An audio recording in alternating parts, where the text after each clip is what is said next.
نحمده ونستعينه ونستغفره ونعوذ بالله تعالى من شرور أنفسنا ومن سيئات أعمالنا من يهده الله فلا مضل له ومن يضلل فلا هادي له أشهد أن لا إله إلا الله وحده لا شريك له وأشهد أن محمدا عبده ورسوله اللهم صل على محمد وعلى آل محمد كما صليت على إبراهيم وعلى آل إبراهيم إنك حميد مجيد اللهم بارك على محمد وعلى آل محمد كما باركت على إبراهيم وعلى آل إبراهيم في العالمين إنك حميد مجيد وسبحانك اللهم لا علم لنا إلا ما علمتنا إنك أنت العليم الحكيم رب اشرح لي صدري ويسر لي أمري واحلل عقدة من لساني يفقهوا قولي وبعد السلام عليكم ورحمة الله وبركاته kuma yadda muke karatun wannan littafi na hikbatun min at-tarikh a duk rana irin tewa ranar Laraba a wannan masallaci mai albarka masallacin Khalid bin Walid dake anguwar Liman Kaura Kaduna to yau ma insha Allah za mu ci gaba daga inda muka tsaya yau muna uku ga watan Zulhijja shekara ta 1447 bayan hijirar manzon Allah sallallahu alaihi wa ala alihi wa sahbihi wa sallam wanda ya daidai da 20 ga watan biyar shekara ta 2026 miladiya Allah muke roƙo ya ba mu ikon karanta daidai da kuma ba mu ikon yin aiki da abin da muke karantawa kuma manta ba muna magana ne daga da abin da ya shafi ƙoƙari da kuma abubakar Allah ya ƙara masa yadda yau za mu tashi shafi na 52 za mu tashi riddatu ahli al-bahrain riddan mutanen yankin bahrain dai da kake ji ta yanzu mutanen wannan yankin sun yi ridda wa qad hasara al-murtadduna ahla juwatha wayanda suka yi riddan nan sun kaje suka kewaye wannan ƙauyen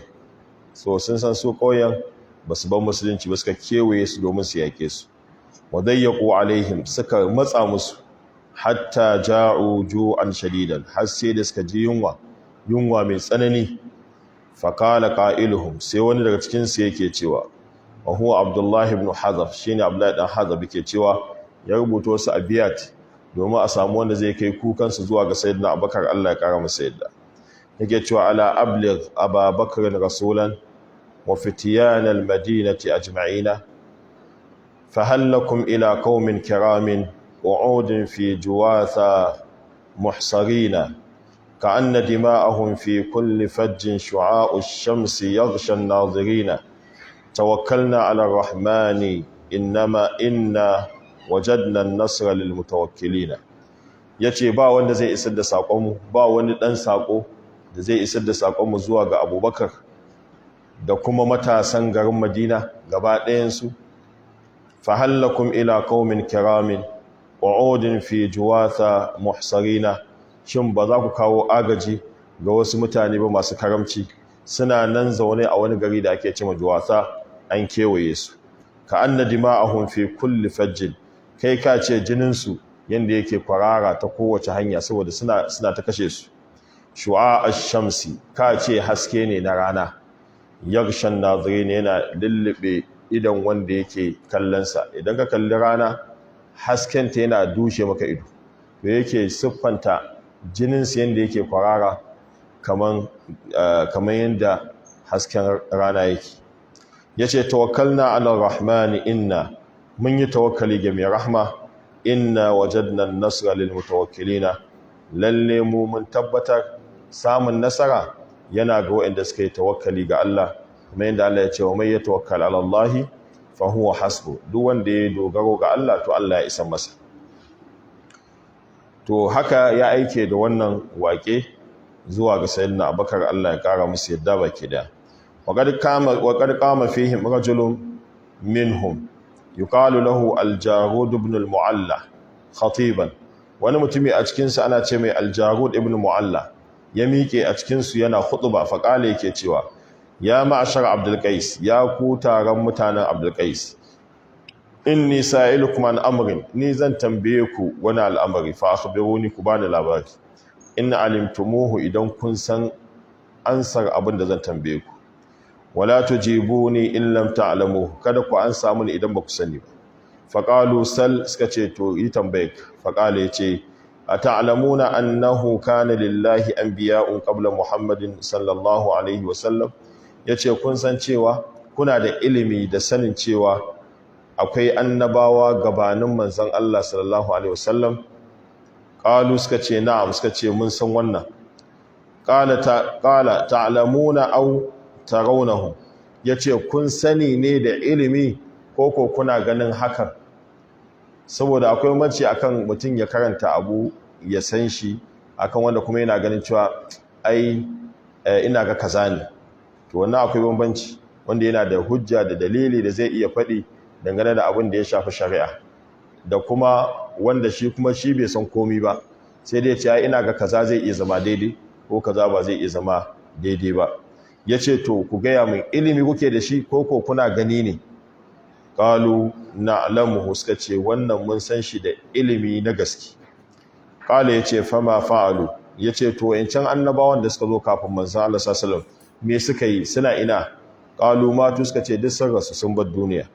qala yace fa inna muhammadan mata kama matu yace to annan muhammad ba shi ma ya rasu ya bar duniya kamar yadda su ma suka rasu suka bar duniya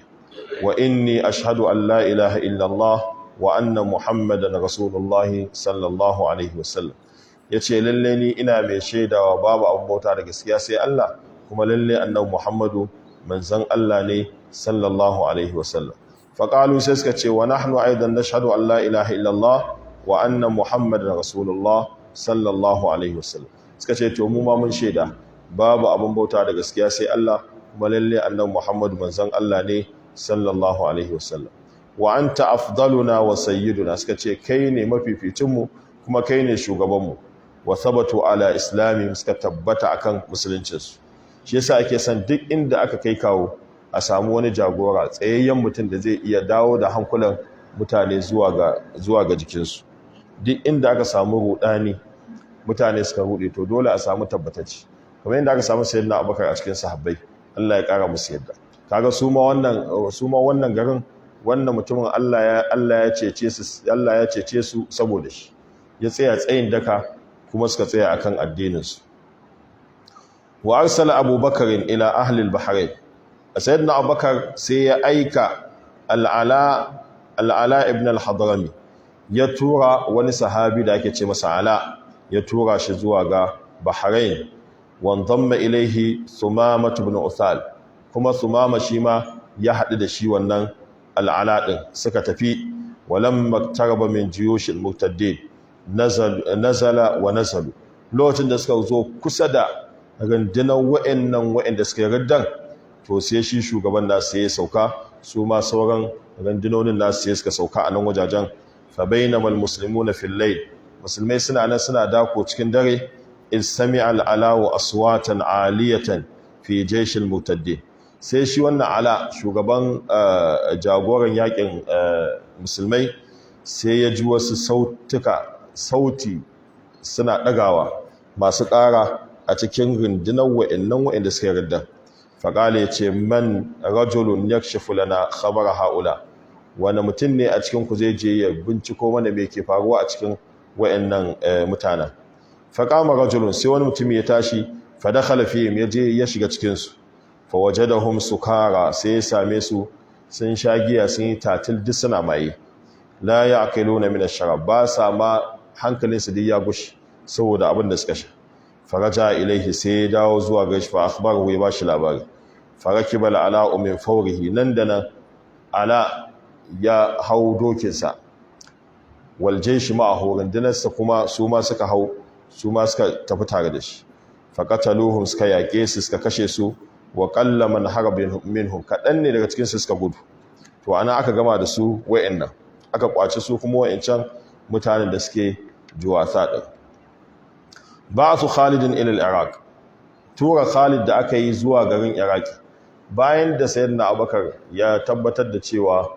lalle yanzu Larabawa aka ga an duk wani wanda ya radda ko wani wanda ya hana zakka ko wani wanda ya gama wannan da an gama da su yanzu an kwantar da su wanda ya dawo ya dawo wanda ya mutu ya mutu yanzu musulmai a yankin Larabawan nan ba su da wata matsala to sai ya ce ma Khalid ya tafi zuwa ga Iraq, ya gangara can wurin Sham kenan, tunda in ya bai Iraki zai kuma koma Sham, zai kuma irin su Suriya, su Palestine da sauransu. Kataba Abubakar ila Khalid, Abubakar Allah ya kara masa yadda, aiwa akwai wani gari a Iraq ana ce mai Zatis Salasil, to shi ma wannan an yi yaƙi a wannan wajen, shi yasa ake ce mai yaƙin Ghazwat Zatis Salasil. Shi wannan yaƙin an taɓa irin yaƙin a lokacin manzon Allah sallallahu alaihi wasallam a wannan gari. To wannan nabiyin kuma an sake maimaita shi a zamanin Sayyidina Abubakar, Allah ya kara masa yadda. Ana ce mai Zatis Salasil ne saboda yawan rundunar yaƙin su wa'ancan abin Farisawan, saboda yawan rundunoninsu, tun da Farisawa su ne suke ɓangaren Iraki da sai Iran, su ne masu bautar wuta kenan. To can wajen Sayyidina Abubakar sai ya tura Khalid, kataba Abubakar ila Khalid, Abubakar ya rubuta zuwa ga Khalid ibn Walid ayyasira ila al-Iraq, cewa ya tafi zuwa garin Iraki. Famada Khalidun ila al-Iraq, Khalid sai ya tafi zuwa garin Iraki. Wa kana Hormuz, a lokacin akwai wani ana ce mai Hormuz, shugaba ne na su wa'annan, qad jama'a jumu'an kathiratun liqital muslimin, ya tattara mayaka da yawa domin ya yaƙe musulmai. Wa qadima Khalidun biman ma'ahu, Khalid sai ya sauka da wa'anda suke tare da shi na runduna. Wa nazalu tijahal furs, suka sauka suna fuskantar wa'annan furs din Farisawan, fi Kazima, a wani gari da ake ce ma Kazima, wanda shi kuma wannan garin yanzu wani yanki ne na ƙasar Kuwait, shine ake ce ma Kazima. Fatarajjala Khalid, sai Khalid sai sauka a kafa, yayi tafiya a kafa. Wa taqaddama ila Hormuz, har ya kai zuwa ga shi wannan jagora na Farisawan. Fahtalafu darbatain, sai suka kai ma juna duka. Fahtadanahu Khalid, sai Khalid sai ya rike shi, sai ya rungume shi. Waja'at hamiyatu Hormuz hatta la yaqtulahu Khalid, sai masu bashi kariya suka yo kan Khalid, saboda suna gudun kada Khalid ya kashe shi. Fa hamala alaihim al-Qaqa ibn Amr fa anamahu, sai wani da cikin sahabbai ana ce mai al-Qaqa ibn Amr, sai kansu yana yin kansa sai ya tarwatsa su, ya kora su. Wani hazama ahlu Faris, nan dai aka ci nasara akan su wannan gandana ta Farisawa. Wa rakibal muslimuna aktafahum ila al-layl, musulmai suka hau kansu a cikin dare. Wastahwadha al-muslimuna ala amti'atihim wa silahihim, musulmai suka mamaye kayayyakinsu da kuma makamansu na yaƙi. To wannan abin da ya faru da su kenan. Sai gazwatu Sham, sai kuma yaƙan garin Sham. Yanzu an gama da ɓangaren abin da shafi sai Iran sai Iraki, to dole kuma yanzu za a yi Sham, su Suriya da su Palestine da Jordan da kuma Lebanon, su ne ake ce ma Sham a wannan lokaci. Lamma farga Siddiq min amri jaziratul Arab, lokacin da Sayyidina Abubakar ya kare daga da abin da shafi yanki na Larabawa, basata yaminahu ila al-Iraq, sai ya sanya yakin shi ya koma bangaren dama zuwa ga kasar Iraki. Fa ba'atha ilaiha Khalid ibn al-Walid, nan dai ya tura Khalid ibn Walid. Wa kataba ila Amr ibn al-As, ya tura ma shi kuma Amr ibn al-As. Shi kuma Amr ibn al-As a lokacin shi kuma yana Misra, can dama shi kuma aka tura shi. Faƙali sai ke ce mashi, kada ahbabtu aba Abdullah an ufarrigaka lima huwa khairun laka fi hayatika wa ma'adika min. Yace ya kai Aba Abdullah, yana nufin Amr ibn al-As, yace na so a ce in ware ka akan wani abu da ya zama shine mafi alkhairi a gare ka a cikin rayuwarka ta duniya da kuma ta lahira. Illa ay yakuna alladhi anta fi ahabba ilayka, sai dai kai kana ganin abin da kake akan sa na jagorantar yaki da kutsawa aje a isar da sakon Allah yafi soyayya hakan yafi soyuwa a gare ka. Fa kataba ilaihi Amr ibn al-As, sai shi Amr ibn al-As sai ya aiko masa shi ma da risala cewa inni sahmun min sihamil islam, lalle ni fa wani mashi ne cikin mashin musulunci. Wa anta Abdullahi Rami, kai kuma Abdullahi yana nufin Abubakar kenan, kai ne mai harba wannan mashin. Wa anta Abdullahi Rami biha wal jami'u laha, kuma kai ne kake tattara duk wa'annan masukan, yana nufin kenan rundunar yakin musulunci. Fanzur ashaddaha wa akhshaha farmi bi fiha, yace ka duba mafi tsananin inda zaka harba wannan mashin, ko kuma inda aka fi jin tsoron cewa lalle za a iya samun matsala, to ka harba na nan ya kamata in je da tar. Inda zalika bayan wannan lokacin kuma bada abubakar ya akidul alwiya, sai da abubakar sai ya fara sanya jagorori na abin da ya shafi tutoci wata waliyatul umara, yana sanya gwamnoni duk garin da aka je aka ci yaki aka tabbatar da musulunci, to sai ya zaɓi wani cikin sabai ya ce to kai ne gwamnan wannan garin, kai za ka jagorance su a cikin abin da ya shafi mulki da kuma rayuwarsu da addininsu. Wahum kama ya ati, su ne kamar yadda malam ya lissafo su daga ciki, ya ce akwai Yazid ibn Abi Sufyan wa ma'ahu aktharun nas. Yazid ibn Abi Sufyan dan uwan Muawiya ne ibn Abi Sufyan, tare da shi akwai da yawa daga musulmai. Waje alalahu Dimashq, ya bashi Dimashq, wani yanki ne na garin Suriya ko to nan wajajen sai zama shine jagoran wannan gari. Sannan kuma Abu Ubaida ibn al-Jarrah, sai Abu Ubaida Amir ibn al-Jarrah, shi kuma waje alalahu Hims, shi kuma ya bashi jagoranci a garin Hims. Ita ma dai Hims wani yanki ne na Suriya. Thumma Amr ibn al-As, Amr dan As, waje alalahu Filistin, shi kuma ya bashi Filistin, tunda Filistin tana kusa da Masar kenan, ko kuma tana kusa da Sina, nan bangaren suna da alaka da abin da ya shafi Masar. Sai ya sanya shi ya zama jagora a wannan bangaren. Thumma arsala madadan li Yazid ibn Abi Sufyan Shurahbil ibn Hasana, sannan ya tura wasu runduna kuma da su karfafa shi Yazid din. Daga cikin su sai ya jagorantar da Shurahbil ibn Hasana. Wa arsala Ikrimah ibn Abi Jahl, kuma sannan ya ƙara tura musu Ikrima dan Abu Jahl. Malai ce mimman sharaka fi magati Yarmouk, akwai wani yaki da ake ce mai yakin Yarmouk, babban yaki ne tsakanin musulmai da Rumawa. To cikin waɗanda suka halarci wannan yaki min kibarin sahaba, daga manya-manyan sahabban manzon Allah sallallahu alaihi wasallam, akwai Abu Ubaida ibn al-Jarrah, akwai Abu Ubaida Amir ibn al-Jarrah, wanda manzon Allah sallallahu alaihi wasallam yake cewa kowace al'umma tana da amintacce, wa aminu hadhihi al-umma Abu Ubaida, amintaccen wannan al'umma jagoranta shine Abu Ubaida Amir ibn Jarrah. Shi yasa sayyidina Umar, Allah ya kara masa yadda, lokacin da ya zo rasuwa yake cewa da a ce Abu Ubaida na nan, to da shi zan sa ya zama jagoran musulmai a wannan lokacin. To Allah ya sa ya rasa a wannan lokacin, shi yasa sai ya ba al'amarin ya zama tattaunawa da shawara tsakanin musulmai. Sannan akwai Az-Zubair ibn al-Awwam, shi ma babban sahabi ne. Sannan akwai Abdullah ibn Mas'ud, akwai Abu Darda, akwai Abu Huraira, akwai Shurahbil ibn Hasana, akwai Amr ibn al-As, akwai Abu Sufyan ibn Harb, da Yazid ibn Abi Sufyan, da Ikrimah ibn Abi Jahl. Wayannan duk sun halarci wannan yaki da ake cewa yakin Yarmouk. Malai ce waqa'atul Yarmouk, yakin shi wannan Yarmouk din. Kana adadu jaishil muslimin 27,000. Adadin rundunan musulmai su 27,000 ne. Wa adadu jaishin nasara, su kuma kiristoci na Rumawa a wannan lokacin, su kuma adadin rundunarsu shine 20,100,000, shine 120,000. su ne adadin rundunar Rumawa kenan. Su kuma musulmai su kuma 27,000. Wa arsalal umara ila Abi Bakr, sai su wayannan jagororin suka tura masa sayyidina Abubakar, yu'limunahu bima waqa min al-amr al-azim, suna sanar da shi abin da ya faru na wannan al'amari mai girma, tunda su rundunar arnan ko kuma rundunar su nasaran ta ninninka rundunar musulmai, shine suka aika masa. Wa talabu minhu madada, suka nemi cewa ya turo musu da wata runduna da su karfafe su. Fa kataba ilaihim, sai ya rubuta musu an istami'u wa kunu jundan wahidan, yace ku hadu, yanzu ba wata runduna da za a iya turo muku, amma ku hadu ku zama kaman mayaki guda daya.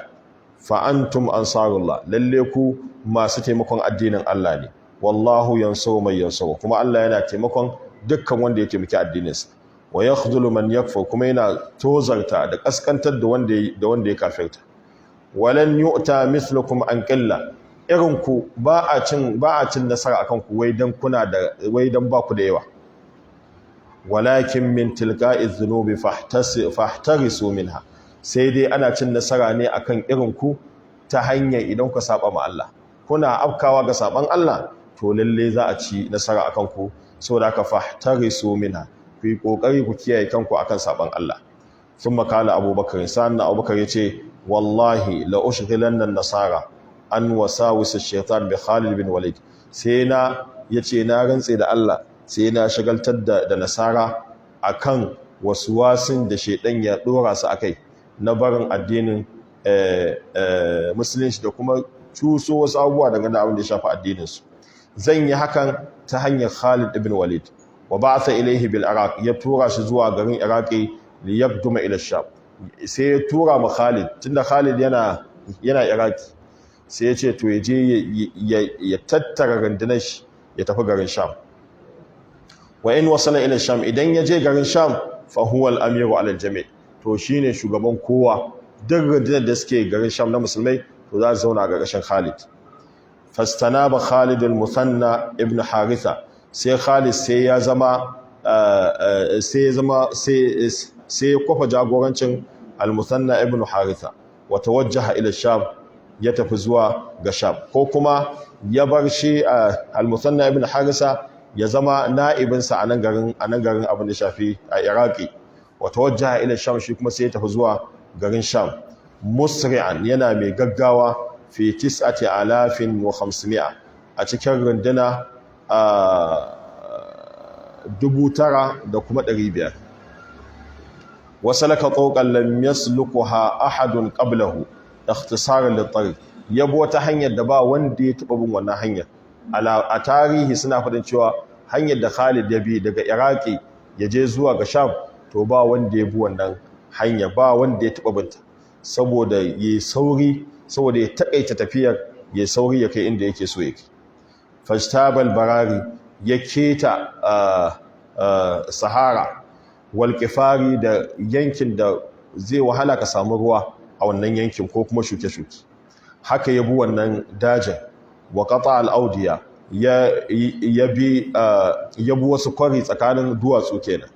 wa akhadha ma'ahu dalilan kuma ya samu wani wanda masanin hanya da yake nuna masa hanya wa huwa Nafi' ibn Umayra at-Ta'i shine Nafi' ibn Umayra at-Ta'i wa kanat ardan ma'tasha yanki ne wanda kadan ne ka samu ruwa a cikin sa falamma faqadul ma'a lokacin da suka rasa ruwa naharul ibla sai suka yanka raqumansu wa saqaw ma fi ajwafiha lil khayl sai suka shayar da dabbobinsu ko kuma ababen hawansu dokunan su kenan suka shayar da su ruwan da ke cikin wannan raƙuma wa wasala fi 5 ayyam ya kai garin Sham a cikin kwana 5 wa kana qad qala lahu ahadul arab qabla masirihi wani daga cikin larabawan ƙauye dama lokacin da Khalid da ya taso daga Iraki zai yi Sham din ya gaya masa cewa wannan hanyar ba ta da kyau hanyar da yake so ya bi hanya ce wacce take halakar da mutane idan suka bi ta amma sai dai in anta asbata inda shajaratul fulaniya fi yawmi kaza najauta anta wa mammak yace sai dai idan ka kai wajen wata bishiya ya ambatan masa wannan bishiyar cewa in ka kai bishiyar nan zuwa rana kaza to lalle ka tsira da kai da wanda suke tare da kai wa in lam tudrika halakta anta wa mammak in ko baka kai wajen wannan bishiyar ba to lalle zaka halaka da wanda suke tare da kai fa asbahu indaha sai ga su kai sun wayi gari a wajen wannan bishiyar a daidai wa'annan kwanaki 5 din fakali sai yake cewa inda sabahi yahmadul qawmus sura sai yake faɗin wani karin magana cewa lokacin da matafiya suka wayi gari bayan lokacin da matafiya cikin dare suka wayi gari to a lokacin suke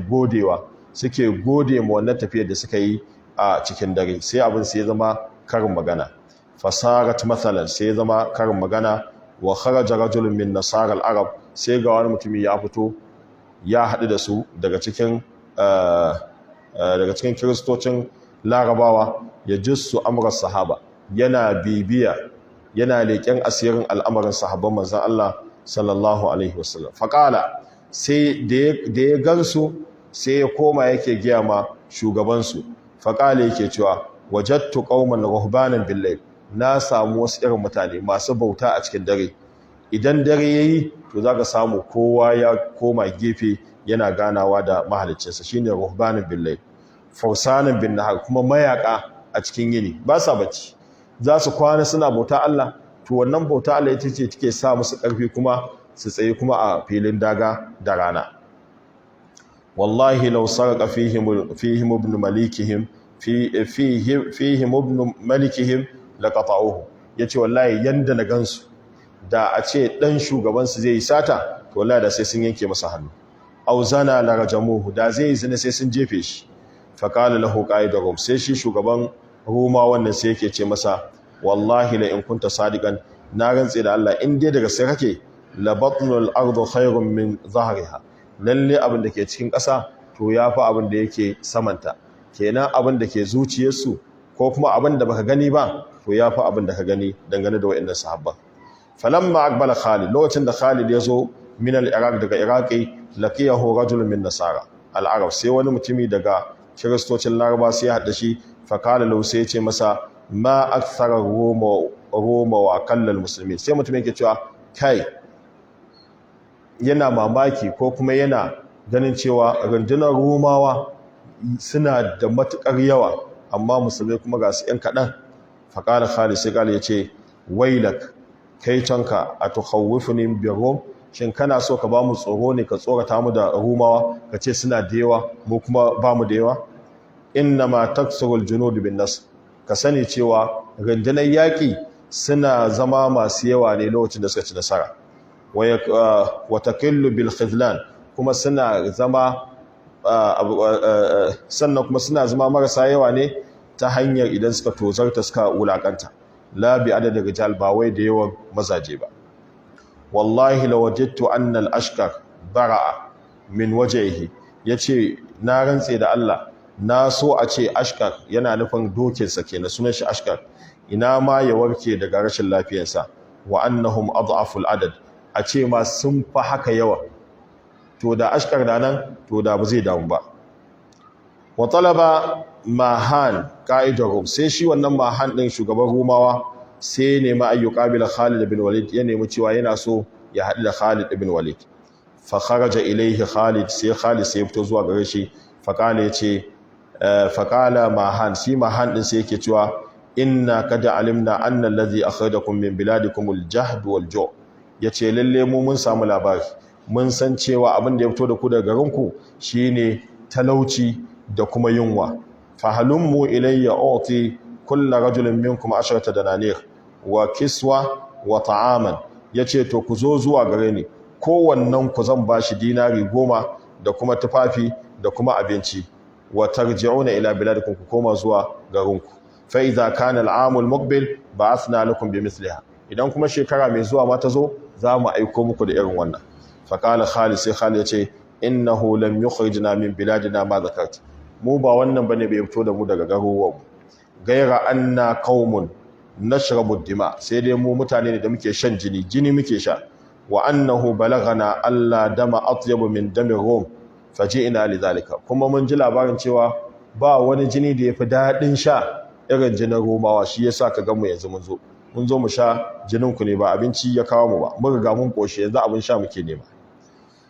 thumma tafaraqa sa'an suka rabu wa tanazala al-abtal sai mayaka suka sauko zuwa ga filin yaki wa tajawalu fil harb aka kai kawo a yaki aka gwabza wa qamatil harbu ala saq yaki yayi tsanani wa aqbalatil ar-rum rafi'atan sulbanaha rumawa suka gangaro sun daga cross ɗinsu walahum aswatun muz'ija suna wasu ƙaran da kana ji sai hankalinka sai ya tashi kan ra'adi kai ka ce tsawa ake yi wal qasawisatu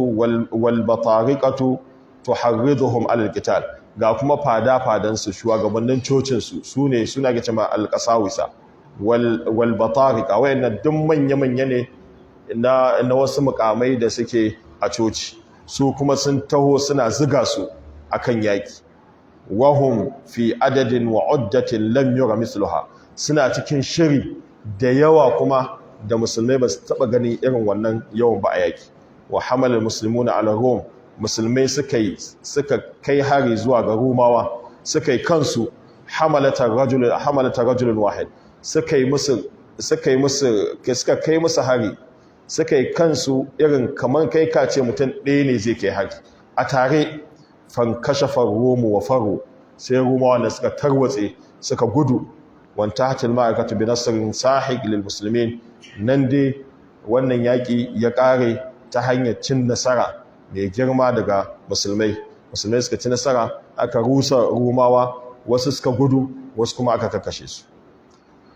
Sai mala ya ce mawaƙifu butuliyya, wasu abubuwa da suka faru na gwarzantaka da sahabbai suka yi a lokacin wannan yaƙin.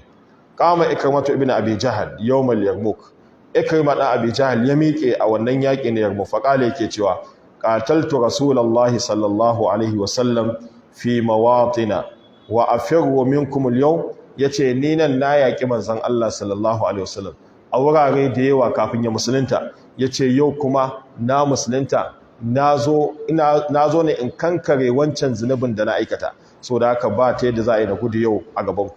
Thumma nada, sa'annan ya kira man yubayu ala al-maut, waye zai mubaya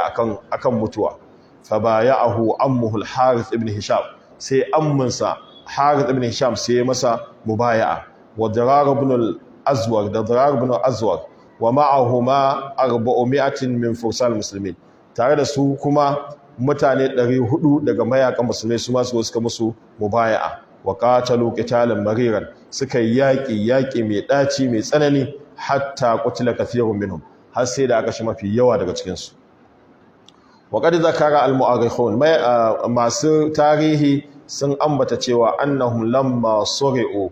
istasqul ma,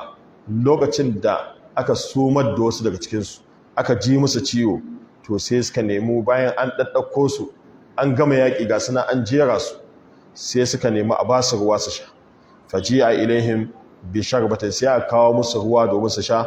Fasara kullu wahidin minhum yu'thiru akahu ala nafsihi, sai ya zama kowannen su yana fifita dan uwansa akan kansa. Lokacin da aka kawo masa ruwa, sai ya ji dan uwansa yana nishi, shi ma yana cewa ruwa, sai ya rufe bakin shi ya ce a kai mishi shi ya sha tukuna. Hatta matu jami'an, ana ta kai duk wanda aka yi mai ruwan sai ya ce a ba dan uwan shi, duk wanda aka yi mai ya ce, har sai da aka zagayo aka dawo da ruwan kan na farko, ana zuwa aka tar gaba ɗaya sun mutu.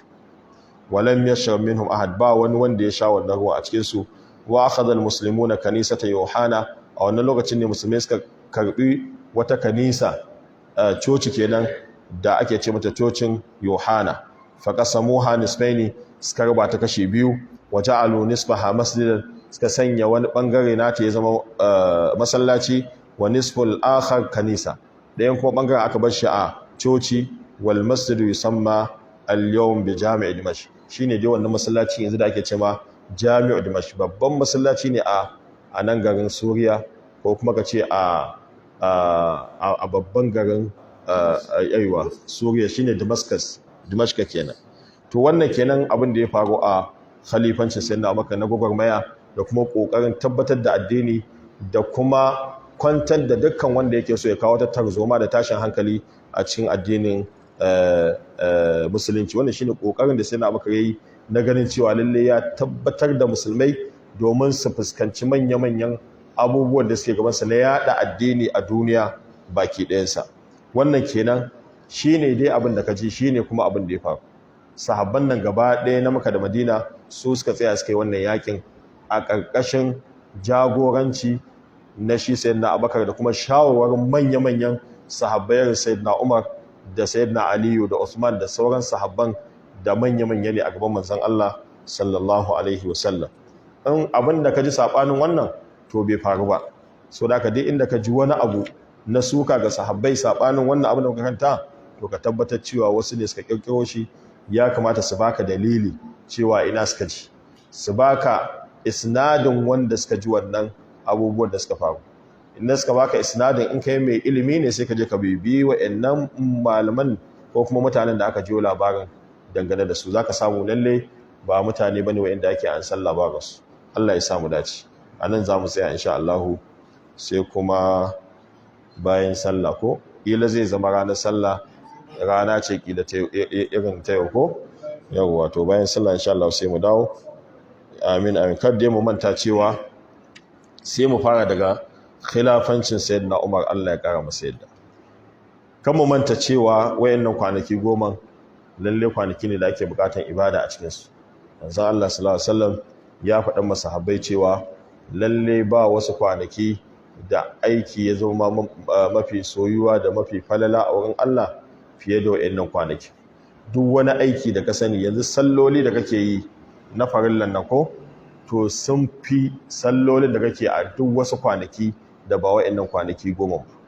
So da mutum ya tsaya ya inganta ibada shi, ya kokari duk wani abu da ya sani na alkhairi ya aikata shi a wannan kwanakin. Don wasu malama suna ganin cewa kwanaki goma nan sun fi kwanaki goma na Ramadan, na ƙarshen Ramadan ɗin.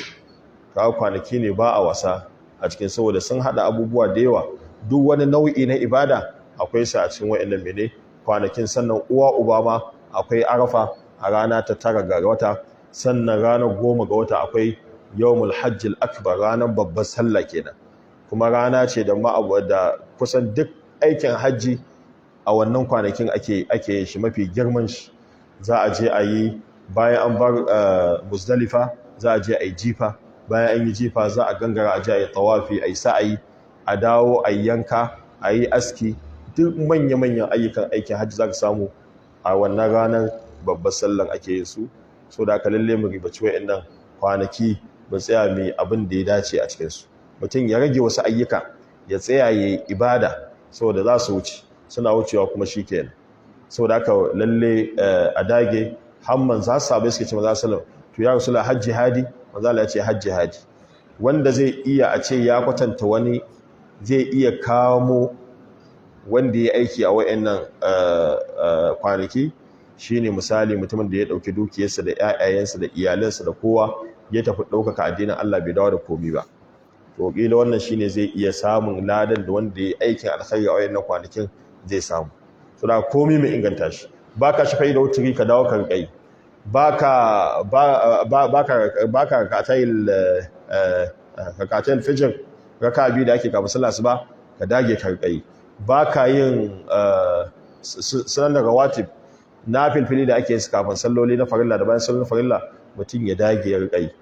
Mu tsaya mu ribanci kwanakin nan, ka sauke Qur'ani, ka karanta Qur'ani kaman kana watan Ramadan. An gane ko? Allah ya sa mu dace, kuma a kyautata ma makwabta, a taimaki waɗanda suke da bukatan taimako, a yi addu'a ga waɗanda suka rasu. Wannan ko me yake yi na aikin alkhairi, to Allah zai anshe shi hannu biyu a waɗannan mene, a waɗannan kwanaki. Allah ya sa mu dace. To wannan baiwa Allah muna fata Allah ya gafarta mata. Na'am.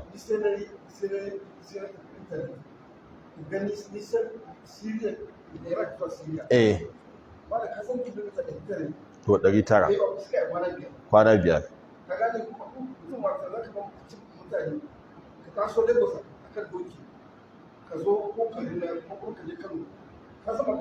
Ba garma aiki ba, kuma yanki ne da akwai duwatsu ga daji ga waye, amma haka suka kai a kwana 5.